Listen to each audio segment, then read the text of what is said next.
candidato presidencial de la oposición, pero pues él se bajó en su momento. Enrique, ¿cómo estás? Buenas tardes. Bien, Joaquín, gracias por la oportunidad. Y además de aclarar que no me bajé, me bajaron. A ver, ¿cómo? Sí, hay que recordar que las reglas, unas reglas que siempre fueron pues, un poco movibles, pero una de las reglas era que quienes alcanzáramos las 150,000 firmas, pasaríamos después a un debate y 3 días después del debate habría una encuesta que escogería a los 3 mejores. Fuimos 4 los que pasamos. A ver, recuérdamelo, sí, hasta se me olvidaron. Sí, bueno, pues estaba Beatriz Paredes, sí, estaba obviamente Xóchitl, estaba Santiago Krill y estaba yo. Sí. Los 4 alcanzamos, superamos las 150,000 firmas. Al poco tiempo hubo un primer debate y 4 días después hubo una encuesta. Pues realmente a mí nunca me quedó ni claro ni la encuesta, ni cómo, ni dónde, pero esa encuesta lo que decía es que de esos 4 pasarían 3. Entonces, qué bueno que me das la oportunidad, porque mucha gente me dice, bueno, ¿y por qué se bajó? Sí, yo. ¿Por qué se bajó? Sí. No me bajé, me bajaron. Yo siempre un poco sostuve, ¿qué necesidad había de que de 4 bajaran a 3? Era lo que te iba a decir, ¿No? Pues, ¿cuál es? no hace una diferencia. Era parte del desastre que había en ese frente opositor. Pues unas reglas que de alguna manera yo sentía que se iban moviendo, que iban se ajustando, a veces te decían una cosa, pasaba otra, pero también tengo que aclarar que yo siempre me quedó claro que mi tarea, mi misión en ese entonces era contribuir a ese frente, que yo me sumaría a quien lo encabezara, y así lo hice. Cuando salió Xóchitl Gálvez, que encabezó el frente, yo me sumé a ella. Y después fue el encargado de los que aquí me hiciste la oportunidad varias veces de venir a platicar, era el encargado de los foros temáticos. Entonces, pues yo cumplí con mi palabra y pues no me bajé, me bajaron. Mira, pues. Bueno, a ver, yo sigo sosteniendo, eso estuve desde entonces, te lo dije aquí públicamente, que para mí tú debías haber sido el candidato. Pues te agradezco el comentario. Porque no sirvió de nada, digo, pero vamos, si lo sigo pensando. Bueno, sirve en qué sentido, en que al final del día creo que viene habiendo un reconocimiento de lo que uno ha hecho durante muchos años, que en mi caso es una vocación de servicio a mi país, desde donde voy teniendo oportunidades, muchas veces ha sido en el servicio público, llegué a ser secretario de Estado, fui secretario de Turismo, he sido diputado federal, pero también lo he hecho muchas veces en la academia y desde el sector privado. Y lo que yo quería, Joaquín, aprovechando el espacio, es comunicarte a ti y a través de ti a tu auditorio, pues una decisión que para mí es muy importante. ¿Cuál? Que es la de que termina mi ciclo en el PRI. Yo creo que después de una reflexión amplia he llegado a la conclusión de que si yo quiero seguir influyendo, si quiero seguir pesando, si quiero contribuir a diálogo constructivo entre mexicanos y mexicanas, si quiero contribuir a eliminar esa polarización que tanto daño nos está haciendo en el mundo y en México, yo tengo que cambiar de espacio. No cambio de misión, no cambio de ideal, cambio de espacio. Por así convenir a mis intereses, pero por así convenir a los intereses de un mejor país. Y quería hacerlo aquí, que tú me has dado siempre muchas oportunidades, donde me has dado el espacio de hablar de ese mucho mejor México posible. Sigo pensando que un mucho mejor México sí es posible, un México próspero, un México justo, un México seguro, un México en paz, y donde tu origen no sea tu destino. A ver, ¿qué es eso? Pues lo que es trágico, Joaquín, es que todavía para muchos millones de mexicanos, por ejemplo, hay datos donde te dicen que una familia en pobreza tarda 5 generaciones en salir de la pobreza. Y sin embargo, eso no tiene por qué ocurrir, porque hoy puedes tener a un joven que estudia temas de programación y a los pocos meses o años triplicar el salario promedio de los mexicanos. Esa información no hemos sido capaces de divulgarla. El acceso a las habilidades que hoy requiere el mundo para que seas competitivo, no hemos sido capaces de decirlo. Y por eso creo que tengo que cambiar de espacio, porque muchas veces ya no te oyen si lo sigues diciendo desde el mismo lugar. Yo no creo que los mexicanos al final del día estemos tan encontrados como nos quieren hacer ver. En el fondo los mexicanos somos gente de bien. Lo viví yo plenamente como secretario de Turismo. Yo decía, Joaquín, que tenemos playas maravillosas, pero en otras partes del mundo también, que tenemos montañas, pero en otras partes del mundo también, cultura, gastronomía. Lo que hace a México diferente somos los mexicanos. Y ese es el arma secreta que muchas veces nosotros no nos la creemos. En una entrevista de un programa que tengo, le preguntaba a alguien, oye, ¿por qué a veces no damos más? Porque no nos la creemos. porque no nos sentimos los mexicanos muchas veces capaces de que podemos más. Y a veces parece que nos lo quieren recordar. Mira, a ti te conquistaron los españoles, mira qué poquita cosa eres. Nos quieren hacer creer que no damos para más. Y somos un gran país y yo voy a seguir contribuyendo a eso, Joaquín. A ver, yo entiendo perfectamente que dejes el PRI o los despojos del PRI o lo que han hecho del PRI, ¿sí? O lo que ha hecho una banda que pues poco a poco se ha ido reduciendo, como lo vimos en las pasadas elecciones. El PRI no ganó un solo distrito por voto directo en la Cámara de Diputados. Ni uno solo, por primera vez en su vida. Hay claramente una crisis en general en los partidos, pero yo creo que sí se requiere una reflexión. Yo, por ejemplo, me pregunto, ¿cómo es posible que en la propia alianza, de la cual yo formé parte, no hubiéramos sido capaces de cubrir todas las casillas electorales?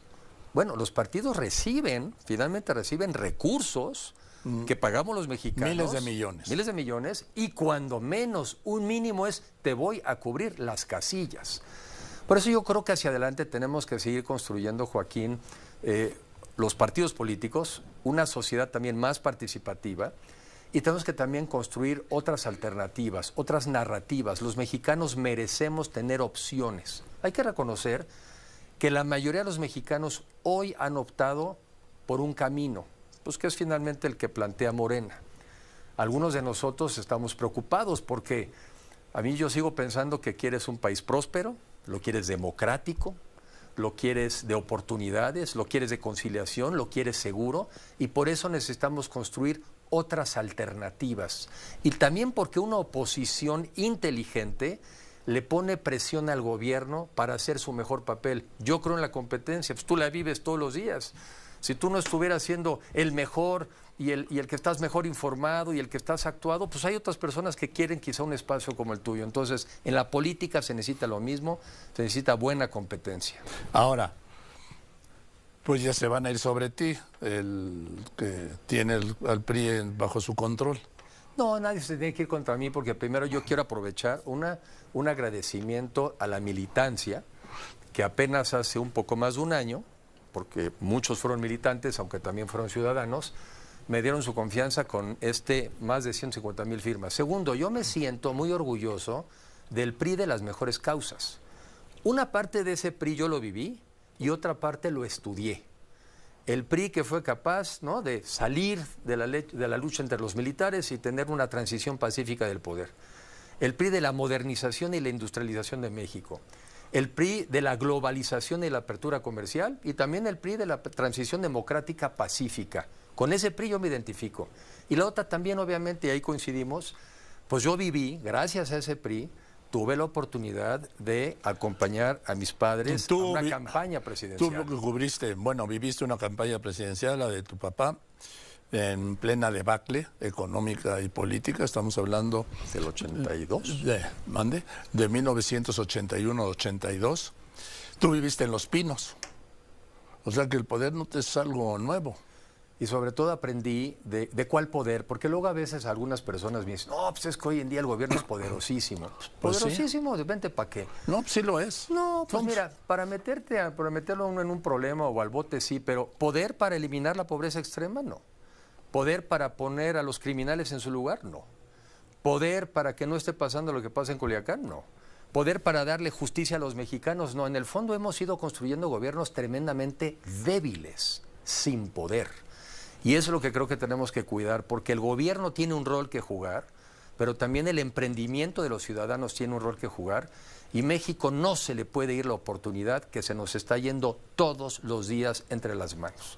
Hoy tienes nuestra geopolítica, que es muy complicada, pero que nos juega a nuestro favor y no la estamos aprovechando. Ves que muchas inversiones se van a Vietnam y se van a Tailandia y se van a Asia, y algunas llegan a México. Tenemos que en los años por venir todavía tratar, y por eso yo creo que yo quiero, aunque suene raro, apoyar las buenas decisiones del gobierno, las que hacen sentido, con las que yo coincido, que creo que son buenas para el país. Dime dos. La renegociación del TLC. La renegociación del TLC, donde yo creo que nos estamos jugando ahí, verdaderamente lo que ha sido un tratado muy exitoso, pero ya no están en las condiciones como para que necesariamente vean a México como ese gran aliado. Me parece que, por ejemplo, ayer estuve en una reunión, que realmente se aterrice el Sistema Nacional de Cuidados para que las mujeres no tengan que vivir cuidando al hijo, a los enfermos, ¿verdad? O a los mayores, y que tengamos un sistema, un Estado que libere a las mujeres para que puedan incorporarse a la vida laboral. Sí hay algunas, esas buenas me sumo, y a las otras creo que criticarlas con propuesta y con respeto. La reforma al Poder Judicial. Pues yo creo que no han dimensionado, Joaquín, del tamaño del golpe que eso va a ser para nuestro país. Porque no es que hubiéramos tenido un sistema judicial ejemplar. Y yo cuando hablo de sistema judicial hablo de seguridad y justicia.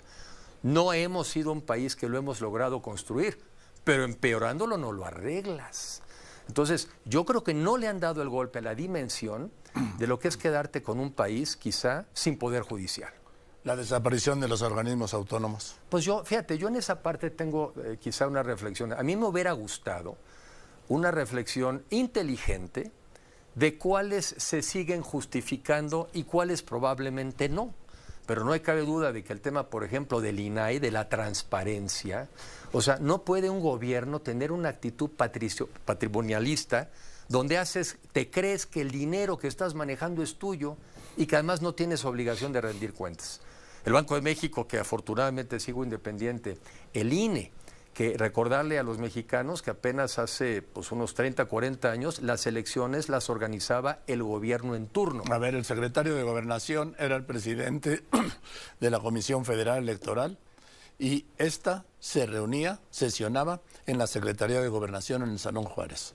Entonces hay un México que hoy muchos jóvenes creen que así nació y que así somos. Y no se dan cuenta del enorme retroceso que como país podemos estar teniendo y consintiendo.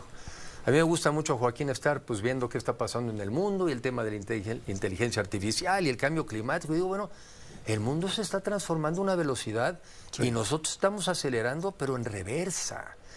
¿Quién la va a pagar? El que menos tiene. Y a mí no me gustaría, y lo digo con respeto, que muchos mexicanos llegaran a la conclusión que a lo único que pueden aspirar es a un programa social. Los programas sociales son su derecho y es obligación del gobierno de proveerlos, pero ese es el piso, ese nunca debiera ser tu techo. Y yo sí veo con mucha tristeza que quizá muchos mexicanos dicen, pues hasta aquí doy, nada más aquí me da. Eso es contra lo que nos tenemos que conformar, nomás que digo que con modito, porque de lo que se trata es influir para que las cosas salgan lo mejor posible. Bien, ¿qué vas a hacer? Bueno, pues por lo primero para mí era importante comunicar esta decisión. ¿Sales del PRI? Salgo del PRI. ¿Después de cuántos años? Pues fíjate, yo entré, no es que me hayan preguntado, ¿verdad? Cuando en ese entonces la historia un poco fue cuando mi papá fue candidato a la presidencia, pues a mis hermanos, a mi hermano, octubre del 81. En octubre, septiembre-octubre, pues luego nos llegaron nuestras tarjetas del Movimiento Juvenil Revolucionario. Yo fui diputado por el PRI, fui diputado plurinominal. También fui secretario en un gobierno pues muy priista, el de Enrique Peña Nieto.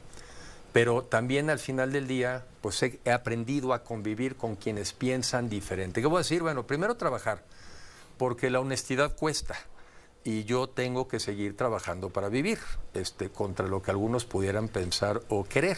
Entonces yo tengo que trabajar para vivir bien y sobre todo también para poder tener el espacio de seguir contribuyendo y de reflexionando. Entonces, una es una actividad profesional y la otra me gustaría seguir en el mundo de la opinión pública, en la reflexión, en este tono de esto es bueno, esto hay que cambiarlo.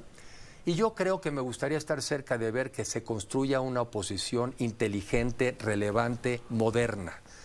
Yo veo que la política en el mundo se ha atrasado, mientras que el mundo está caminando a una velocidad exponencial. ¿Buscarías ser candidato presidencial otra vez?